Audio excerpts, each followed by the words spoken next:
성공하기로 마음먹었다면 꼭 이루어집니다. 당신이 그걸 선택했으니까요.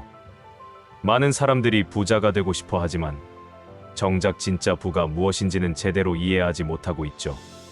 우리는 종종 화려한 차를 타고 명품을 걸친 사람을 보며 저 사람은 정말 부자구나 라고 생각해요. 하지만 모건 하우절은 이것이 가장 큰 착각이라고 지적하죠. 오늘부터 돈을 바라보는 관점을 완전히 바꿔보는 건 어떨까요? 진정한 부의 비밀을 함께 알아봐요. 모건 하우절이 말하는 보이지 않는 부는 정말 혁명적인 개념이에요. 우리가 일상에서 마주치는 화려한 외관들은 사실 그 사람의 부가 아니라 부의 감소를 나타낸다는 거죠. 페라리를 산 사람은 페라리 값만큼 가난해진 거예요. 이 간단한 진실이 왜 그렇게 받아들이기 어려울까요?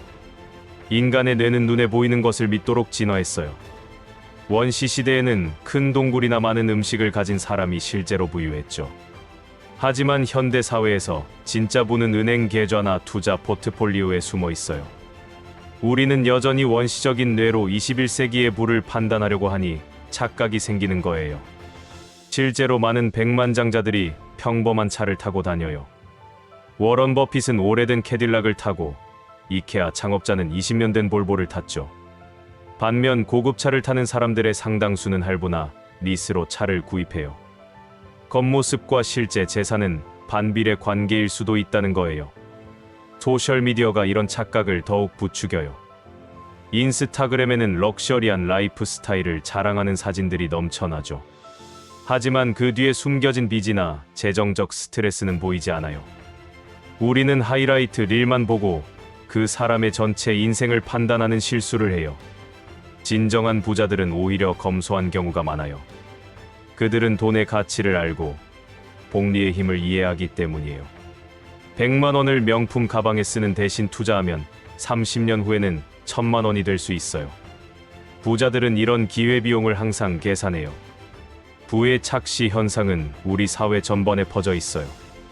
부동산 버블, 신용카드 빚, 과소비 문화 등이 모두 이런 착각에서 비롯돼요. 사람들은 부자처럼 보이려고 빚을 내서 소비하고 결과적으로 더 가난해져요.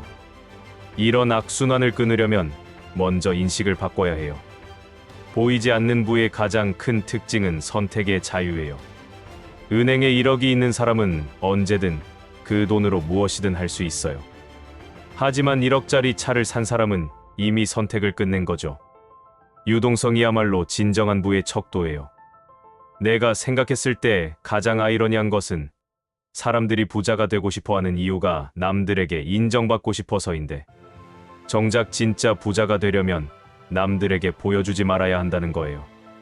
이 모순을 이해하고 받아들이는 것이 부자가 되는 첫걸음이에요. 모건 하우절은 돈이 얼마나 많은지 보여주기 위해 돈을 쓰는 것, 이 돈이 가장 빨리 줄어드는 길이라고 단언해요. 이 말이 왜 그렇게 강력한 진실일까요? 우리의 심리 속에는 과시욕이라는 강력한 욕구가 숨어 있기 때문이에요. 이 욕구가 어떻게 우리의 지갑을 텅 비게 만드는지 살펴볼게요. 현대 자본주의는 정말 교묘해요. 광고, 마케팅, 소셜미디어 등 모든 것이 우리의 과시욕을 자극하도록 설계되어 있죠. 당신도 이것을 가질 자격이 있습니다. 성공한 사람들은 이것을 씁니다. 같은 메시지들이 우리를 둘러싸고 있어요. 이런 메시지들은 우리의 불안감을 자극해요. 심리학적으로 인간은 사회적 지위에 민감해요. 우리 조상들은 무리에서의 지위가 생존과 직결됐거든요. 이런 본능이 현대에도 남아있어서 우리는 끊임없이 남들과 비교하고 더 높은 지위를 갈망해요. 문제는 이제 지위를 돈으로 사야 한다는 거죠. 주변 사람들이 좋은 차를 사거나 해외여행을 가면 우리도 뒤처지지 않으려고 무리해서라도 따라가려 해요. 하지만 이런 경쟁은 끝이 없어요. 항상 누군가는 더 좋은 것을 가지고 있거든요. 신용카드와 할부 시스템이 이런 심리적 함정을 더욱 깊게 만들어요. 당장 돈이 없어도 원하는 것을 살 수 있게 해주니까요. 하지만 이자와 수수료를 생각하면 결국 더 많은 돈을 쓰게 돼요. 미래의 나에게서 빌려 쓰는 것인데 미래의 나는 점점 가난해지는 거죠. 라이프 스타일 인플레이션도 위험해요. 수입이 늘어나면 지출도 같이 늘어나는 현상이죠. 월급이 100만 원 오르면 더 좋은 집으로 이사 가고 더 비싼 차로 바꾸고 결국 저축은 하나도 늘지 않아요. 부자가 되려면 수입보다 지출을 천천히 늘려야 해요. 가장 무서운 건 정상화 편향이에요. 한번 올린 생활 수준을 다시 낮추기는 정말 어려워요. 비즈니스 클래스를 한번 타보면 이코노미가 불편하게 느껴지고 좋은 레스토랑에 익숙해지면 평범한 음식이 맛없게 느껴져요. 이런 함정에 빠지면 돈은 계속 줄어들 수밖에 없어요. 돈이 줄어드는 또 다른 이유는 돈에 대한 무지예요. 많은 사람들이 복리, 인플레이션, 기회비용 같은 기본 개념을 모르고 살아요. 그래서 당장의 만족을 위해 미래의 큰 이익을 포기하죠. 금융교육의 부재가 가난을 대물림하게 만들어요. 모건 하우절이 정의하는 진정한 부는 구매하지 않은 좋은 차, 다이아몬드, 시계, 옷 등 눈에 보이는 물건으로 바꾸지 않은 금전적 자산이에요. 이 정의가 왜 그렇게 중요할까요? 불안 결국 가능성이기 때문이에요. 쓰지 않은 돈만이 미래의 선택권을 보장해주죠. 리안나의 예시가 정말 인상적이에요. 아무리 많은 돈을 벌어도 계속 써버리면 결국 돈이 없어진다는 단순한 진리를 보여주죠. 많은 스포츠 스타나 연예인들이 은퇴 후 파산하는 이유가 바로 이거예요. 수입이 끊기면 지출도 멈춰야 하는데 이미 형성된 생활 패턴을 바꾸기는 너무 어려워요. 백만장자가 되고 싶다는 말의 이면을 들여다보면 흥미로워요. 대부분의 사람들은 100만 달러를 가지고 싶은 게 아니라 100만 달러를 쓰고 싶어 해요. 하지만 100만 달러를 쓰면 더 이상 백만장자가 아니에요. 이 아이러니를 이해하는 것이 부자가 되는 시작이에요. 진정한 부의 가치는 무엇일까요? 첫째는 안정감이에요. 충분한 자산이 있으면 갑작스러운 위기에도 당황하지 않아요. 둘째는 기회예요. 좋은 투자 기회가 왔을 때 참여할 수 있고 새로운 도전을 할 여유가 생겨요. 셋째는 시간이에요. 돈을 위해 일하지 않아도 되는 자유를 얻게 되죠. 부의 진정한 목적은 과시가 아니라 보호예요. 자신과 가족을 불확실성으로부터 보호하고 원하는 삶을 살 수 있는 능력을 확보하는 거죠. 이런 관점에서 보면 화려한 소비는 오히려 자신을 위험에 빠뜨리는 행위예요. 방어막을 스스로 깨뜨리는 것과 같아요. 부는 또한 복리로 성장해요. 쓰지 않고 투자한 돈은 시간이 지날수록 기하급수적으로 늘어나요. 반면 한 번 쓴 돈은 영원히 사라져요. 젊을 때 100만 원을 아끼면 은퇴할 때는 1000만 원이 될 수 있어요. 이런 기회비용을 항상 생각해야 해요. 진정한 부자들은 돈을 도구로 봐요. 목적이 아니라 수단이죠. 돈으로 시간을 사고, 자유를 사고, 경험을 사요. 하지만 절대 허영을 사지는 않아요. 왜냐하면 허영은 일시적이지만 자유와 안정은 영구적이거든요. 부의 역설이 있어요. 부자가 되려면 부자처럼 행동하면 안 돼요. 적어도 사람들이 생각하는 부자다운 행동은 피해야 해요. 진짜 부자들은 조용히 자산을 축적하고 현명하게 투자하고 검소하게 생활해요. 이것이 지속 가능한 부의 비결이에요. 모건 하우절은 돈 관리를 다이어트나 운동에 비유해요. 이 비유가 정말 적절한 이유는 둘 다 자기 절제가 핵심이기 때문이에요. 운동으로 칼로리를 태웠다고 마구 먹으면 살이 빠지지 않듯이 돈을 많이 벌었다고 마구 쓰면 부자가 될 수 없어요. 성공의 비밀은 단순해요. 버는 것보다 적게 쓰기. 자기 절제가 어려운 이유는 우리 뇌의 구조 때문이에요. 뇌는 즉각적인 보상을 추구하도록 진화했어요. 원시 시대에는 먹을 것이 있을 때 바로 먹는 것이 생존에 유리했거든요. 하지만 현대 사회에서는 이런 본능이 오히려 독이 돼요. 미래를 위해 현재를 희생하는 능력이 필요한데 이건 본능에 반하는 일이죠. 마시멜로 실험을 아시나요? 아이들에게 마시멜로를 하나 주고 15분을 참으면 하나 더 준다고 했을 때 참은 아이들이 나중에 더 성공적인 삶을 살았다는 연구예요. 이 실험이 보여주는 건 지연된 만족의 중요성이에요. 돈 관리도 마찬가지예요. 오늘의 작은 희생이 내일의 큰 보상으로 돌아와요. 실용적인 자기 절제 방법들이 있어요. 첫째, 자동화예요. 월급이 들어오면 자동으로 일정 금액이 저축 계좌로 이체되도록 설정하세요. 보이지 않으면 쓰고 싶은 유혹도 줄어들어요. 둘째, 스문의 시간 규칙이에요. 충동 구매하고 싶을 때 하루만 기다려보세요. 대부분의 욕구는 시간이 지나면 사라져요. 환경 설계도 중요해요. 신용카드를 집에 두고 다니거나 온라인 쇼핑 앱을 삭제하는 것처럼 유혹을 원천 차단하는 거예요. 또한 부자 친구들과 어울리면 그들의 습관을 자연스럽게 배우게 돼요. 환경이 행동을 만든다는 것을 잊지 마세요. 감정과 돈을 분리하는 것도 필수예요. 스트레스를 받을 때 쇼핑하거나 기분이 좋을 때 과소비하는 습관은 위험해요. 감정적일 때는 돈과 관련된 결정을 내리지 마세요. 차분해진 후에 다시 생각해보면 대부분 불필요한 지출이었다는 걸 깨닫게 돼요. 작은 습관의 힘을 무시하지 마세요. 매일 커피 한 잔 5,000원이면 한 달에 15만 원, 1년이면 180만 원이에요. 이런 작은 지출들이 모이면 큰 차이를 만들어요. 물론 삶의 즐거움도 중요하지만 의식적으로 선택하는 것과 무의식적으로 낭비하는 것은 달라요.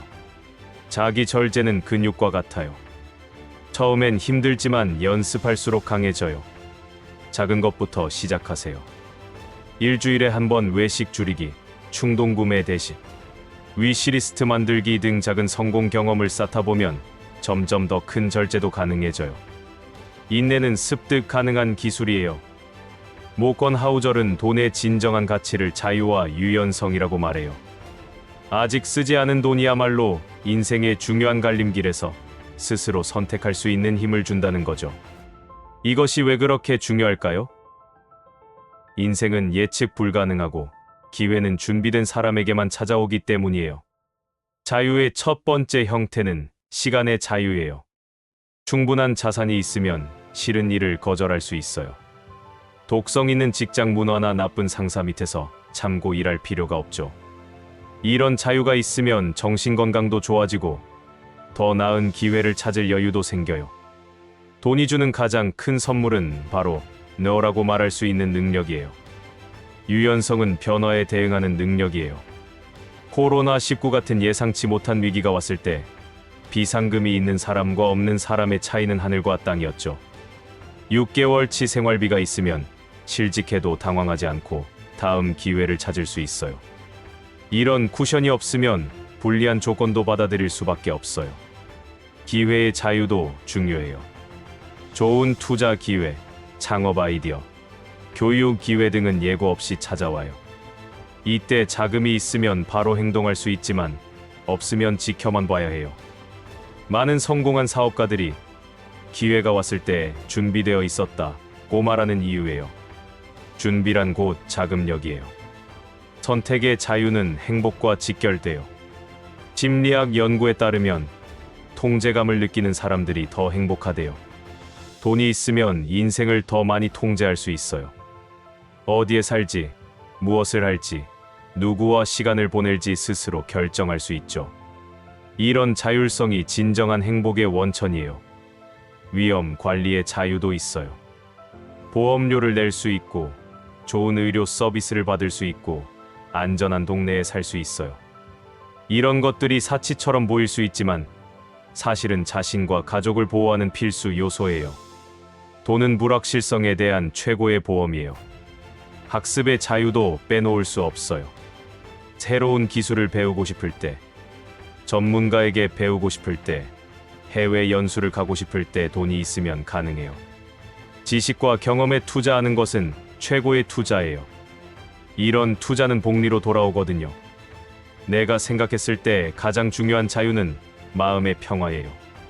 돈 걱정 없이 잠들 수 있고, 가족과 시간을 보낼 때 온전히 집중할 수 있고, 미래를 두려워하지 않을 수 있어요. 이런 정신적 여유가 있어야 진정으로 삶을 즐길 수 있어요. 돈은 목적이 아니라 이런 평화를 위한 수단이에요. 모건 하우절은 진정한 부의 롤모델을 찾기 어려운 이유를 명확히 설명해요. 인간은 사회적 동물로서 주변을 모방하며 배우는데, 진짜 부자들은 눈에 띄지 않기 때문에 우리는 종종 가짜 부자들을 롤모델로 삼게 된다는 거죠. 이 문제를 어떻게 해결할 수 있을까요? 먼저 가짜 롤모델을 구별하는 법을 배워야 해요. SNS 인플루언서들이 보여주는 화려한 라이프 스타일, 고급 차와 명품으로 도배된 피드. 이런 것들은 대부분 렌트하거나 빌린 것들이에요. 진짜 부자들은 오히려 SNS에서 조용해요. 과시할 필요가 없거든요. 책은 최고의 롤모델 찾기 도구예요. 워런 버핏, 찰리 멍거, 벤저민 그레이엄 같은 투자 대가들의 책과 편지를 읽으면 진정한 부의 철학을 배울 수 있어요. 이들의 공통점은 검소함, 인내심, 장기적 사고예요. 화려함과는 거리가 멀죠. 주변에서도 진짜 롤모델을 찾을 수 있어요. 조용히 살면서도 경제적으로 안정된 사람들을 관찰해보세요. 10년 넘게 같은 차를 타는 사장님, 명품 대신 가족 여행에 투자하는 선배, 매달 꾸준히 투자하는 동료. 이런 사람들이 진짜 부자일 가능성이 높아요.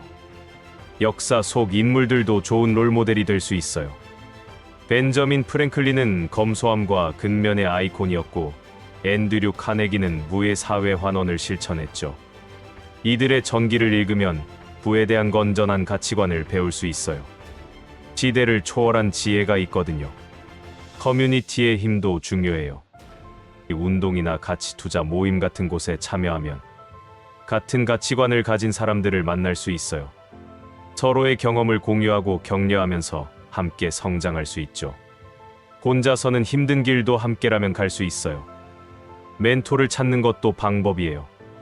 직접적인 멘토가 없다면 책, 팟캐스트, 유튜브를 통해 간접적으로라도 배울 수 있어요. 중요한 건 비판적 사고예요. 무조건 따라하는 게 아니라 자신의 상황에 맞게 적용하는 지혜가 필요해요. 스스로가 롤모델이 되는 것도 중요해요. 매일 조금씩 발전하고 실수해서 배우고 꾸준히 노력하다 보면 어느새 다른 사람들에게 영감을 주는 존재가 될 수 있어요. 완벽할 필요는 없어요. 진정성 있게 자신의 여정을 걸어가는 것만으로도 충분합니다.